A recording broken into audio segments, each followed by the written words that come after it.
धन्यवाद सभापति जी। मैं वित्त विधेयक 2026 सिर्फ आंकड़ों का मामला नहीं है, बल्कि ये सवाल है कि देश की अर्थव्यवस्था आखिर किसके लिए काम कर रही है, आम जनता के लिए, कुछ खास लोगों के लिए। महोदय, मैं इस विधेयक से सहमत नहीं, क्योंकि इसकी प्राथमिकता देश की असली जरूरतों से मेल नहीं खाती। और जगदम्बिका पाल जी अभी कह रहे थे गैस की किल्लत नहीं है। ये बात सच है कि नेताओं के यहाँ गैस की किल्लत नहीं है, लेकिन आम जनता के यहाँ गैस की किल्लत है। जब हम जाके देखें ग्रामीण क्षेत्रों में, तब हमें इस बात का एहसास होगा। सरकार कह रही है कि देश की अर्थव्यवस्था तेजी से बढ़ रही है, लेकिन अगर ऐसा है तो युवा बेरोजगार क्यों है, किसान कर्ज में क्यों और मजदूर को काम क्यों नहीं मिल रहा।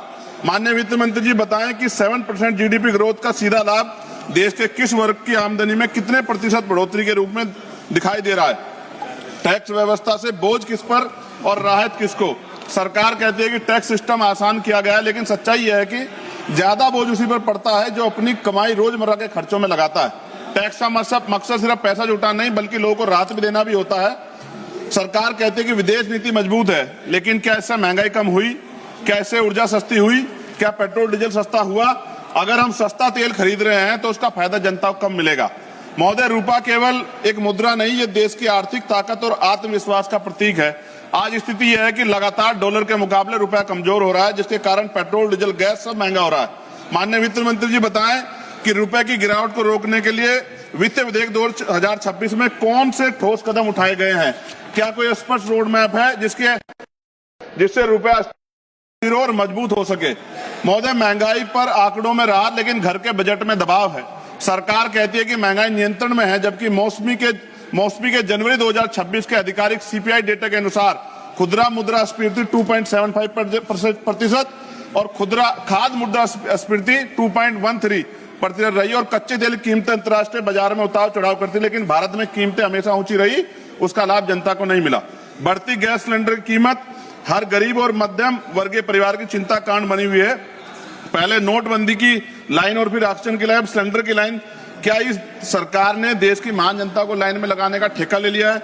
आज पिछले कुछ दिनों से बेमौसम बारिश हो रही, जिसकी वजह से किसान की फसल खराब हो रही है। माननीय वित्त मंत्री बताएं कि बेमौसम बारिश से प्रभावित किसानों को समयबद्ध और पर्याप्त मुआवजा देने के लिए इस वित्तीय विधेयक में क्या ठोस व्यवस्था की गई है। महोदय, एमएसएमई क्षेत्र भारत की अर्थव्यवस्था की वास्तविक रीढ़ है। छोटे उद्योग की सबसे बड़ी समस्या जटिल ऋण प्रक्रिया, समय पर भुगतान, डिजिटल संक्रमण की लागत, बड़ी कंपनियों से असमान प्रतिस्पर्धा और बाजार तक पहुंच।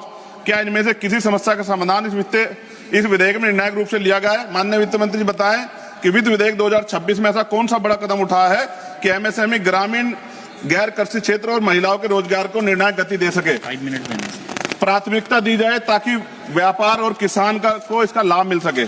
सभापति जी, सरकार कह रही है कि आधिकारिक दस्तावेजों के अनुसार 2025-26 संशोधित अनुमान राज्य के घाटा जीडीपी का 4.4% है। फरवरी 2026 के आंकड़ों के अनुसार भारत के पर लगभग 200 लाख करोड़ का कर्ज है। माननीय वित्त मंत्री बताएं कि ये कर्ज किसके लिए है और उस पर ब्याज का बोझ कितना है। ये कर्ज देश के विकास के कितने काम आ रहा है और उससे उत्पन्न लाभ समाज किन वर्गों को मिल रहा है। नगीना लोकसभा में माननीय वित्त मंत्री जी बताएं इस वित्तीय विधेयक के नगीना क्षेत्र की सड़क और बुनियादी ढांचे के लिए क्या विशेष प्रावधान किए गए हैं। मैं मांग करता हूं कि नगीना क्षेत्र में राष्ट्रीय राजमार्ग नेटवर्क से प्रभावी रूप से जोड़ा जाए। विशेष रूप से नगीना, बिजनौर और मेरठ कॉरिडोर को प्राथमिकता दी जाए ताकि उद्योग और व्यापार पर किसानों को सीधा लाभ मिल सके। युवाओं के भविष्य के लिए नगीना में एक स्किल डेवलपमेंट सेंटर और उच्च शिक्षा संस्थान की स्थापना की जाए ताकि रोजगार के अवसर बढ़ सके। और विशेषकर उत्तर प्रदेश के नौजवानों के लिए रोजगार देने के लिए इस विशेष बजटीय क्या प्रावधान किए गए बताएं। महोदय, जब तक विधेयक रोजगार को केंद्र में रखता, किसान को गारंटी देता, छोटे व्यापारी को राहत देता, मध्यम वर्ग को वास्तविक कर न्याय नहीं देता, महिला सुरक्षा सुनिश्चित नहीं करता और शिक्षा स्वास्थ्य को राष्ट्र निर्माण केंद्र धुरी नहीं मानता, तब तक इसे आदर्श बजट कहना गलत होगा। सभापति जी, पक्की नौकरियां खत्म है, आउटसोर्सिंग पर नौकरियां है, क्यों ना कहा जाए कि बहुजन विरोधी सरकार है। सभापति जी, विमुक्त और घमंतु जातियों के सशक्तिकरण के लिए इस बजट में क्या विशेष प्रावधान है। दिव्यांगजनों के सशक्तिकरण के लिए इस बजट में क्या विशेष प्रावधान किया गया है। पुरानी पेंशन का लाभ आप क्यों नहीं देना चाहते। प्रमोशन में रिजर्वेशन एससी एसटी ओबीसी कर्मचारी अधिकारी क्यों नहीं आप देना चाहते। सारे सरकारी स्कूल को बंद करके गरीबों के बच्चों के शिक्षा के दरवाजे बंद करने वाली सरकार गरीबों की हितैषी कैसे हो सकती है। डबल इंजन की सरकार ने 2022 में सर वादा किया कि हम किसानों की बिजली माफ करेंगे और उनका कर्ज माफ करेंगे, लेकिन हमारे यहाँ सोने के तारे में उत्तर प्रदेश में बिजली आती है, गरीब आदमी उसका बिल नहीं अफोर्ड कर पाता। और ट्रांसजेंडर के सशक्तिकरण के लिए आपने कौन सा प्रावधान, विशेष प्रावधान किया है। अंत में सभापति खत्म करते हुए पिछली बार जब वित्त मंत्री जवाब दे रही थी तो सूचना की सही जानकारी के कारण उन्होंने एक त्रुटि उनके द्वारा की गई थी। मैंने उनसे आग्रह किया था। मैं उम्मीद करूंगा कि वित्त मंत्री जवाब देकर इसको इस बार सही कर देंगी। आपने मुझे अवसर दिया, इसके लिए धन्यवाद। जय भीम, जय भारत। धन्यवाद।